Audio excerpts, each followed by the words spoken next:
नमस्कार, मैं निशि शर्मा राजनीति 24 से। 7वें विधानसभा उपचुनाव को लेकर जिला निर्वाचन आमले ने राजनीतिक दलों के साथ स्टैंडिंग कमेटी की बैठक ली।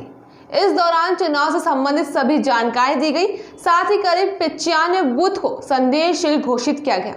मध्य प्रदेश में 28 सीटों पर उपचुनाव होना है, जिसमें एक 7वें विधानसभा चुनाव को लेकर इंदौर निर्वाचन आमला पूरी तरह से इलेक्शन मोड में है। प्रशासनिक संकुलों में बैठकों का दौर चल रहा है। नामांकन फॉर्म भरने की आखिरी तारीख को पुलिस और प्रशासन अधिकारियों ने राजनीतिक दलों के साथ स्टैंडिंग कमेटी की बैठक आयोजित की, जिसमें चुनावी गतिविधियों के साथ स्क्रूटनी, नाम वापस, सिंबल अलॉटमेंट सहित अन्य मुद्दों को लेकर चर्चा की गई।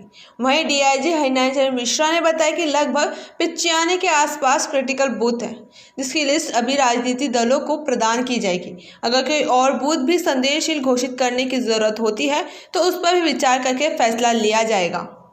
समय समय पर स्टैंडिंग कमेटी की बैठक होती रहती है। प्रयास ही करना चाहिए कि ज़्यादा से ज़्यादा बैठकें हों, जिससे हर समय की स्टेज में क्या चुनावी गतिविधियाँ चल रही हैं, उनके क्या क्वेश्चंस हो सकते हैं, क्या जानकारियाँ उनको चाहिए, आगे क्या क्या इलेक्शन कमीशन की जो टाइमलाइंस है उसके साथ क्या क्या काम होने हैं।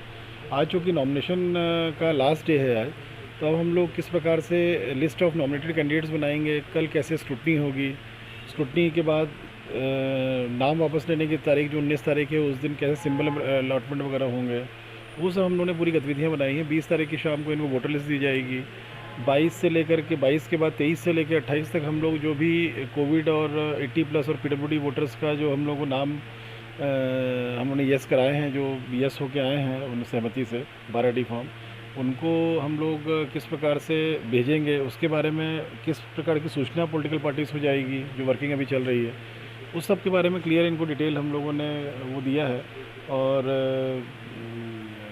पोलिंग स्टेशंस के बारे में बतलाया है। क्रिटिकल पोलिंग स्टेशन सूची हम लोग दे रहे हैं आज इन लोगों को, उसमें कैंडिडेट्स की वरी लिस्ट उसमें वो लोग बतला सकते हैं कि अगर इसके अतिरिक्त भी किसी पोलिंग स्टेशन पे इन लोगों को ऐसा लगता है कि वहाँ पर कोई दिक्कत हो सकती है, क्या व्यवधान उत्पन्न हो सकता है, तो वो सूची दे दें, अपनी बतला दें कौन से पोलिंग स्टेशन ऐसे हैं।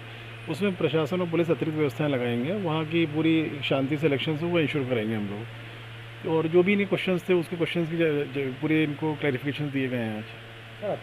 स्टैंडिंग कमेटी की फिर से बैठक की गई, इस बार किस तरह की जानकारी तक पहुँचाई गई?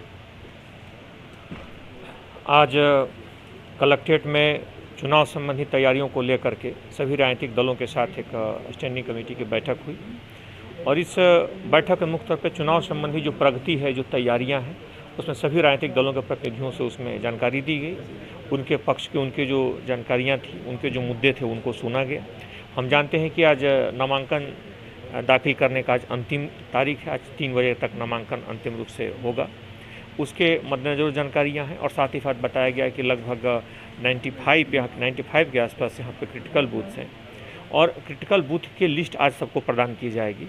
उन लिस्टों को देख करके, उन सूचियों को देख कर किसी को लगता है कि इसके अलावा भी कोई ऐसे मतदान केंद्र हो सकते हैं जिसको उन्हें संवेदनशील घोषित करने की ज़रूरत है या अतिरिक्त बल लगाने की ज़रूरत है, उसकी सूची वो दे सकते हैं। उस पर भी युक्त ढंग से, उस पर तार्किक ढंग से विचार किया जाएगा। अगर पाया जाता है तो उसमें अतिरिक्त बल लगाया जाएगा। मूलतः इस पूरी मीटिंग का, बैठक का, इस इंटरेक्शन का, इस जानकारियों के आदान प्रदान का इस मुख्य तौर पर उद्देश्य है कि चुनाव संबंधी जो भी प्रक्रिया है पूर्णतः निष्पक्ष एवं पारदर्शी हो।